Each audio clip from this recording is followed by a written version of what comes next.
ಬದುಕು ವಿಧಿ ಬರಹ, ವಿಧಿಯು ನದಿ ತರಹ ಏಕಾಂಗಿನಿ ಗುಪ್ತಗಾಮಿನಿ.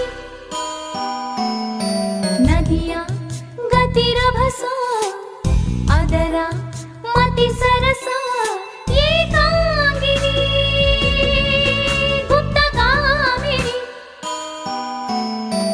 ಈ ಪ್ರೀತಿ ಪ್ರೇಮ ಸ್ನೇಹ ಭಾವ ಬರಿಯಾಟವಲ್ಲ, ಈ ಮೋಹರಾಗ ತ್ಯಾಗ ಭೋಗ ವಿಧಿ ಸೂತ್ರವೆಲ್ಲ.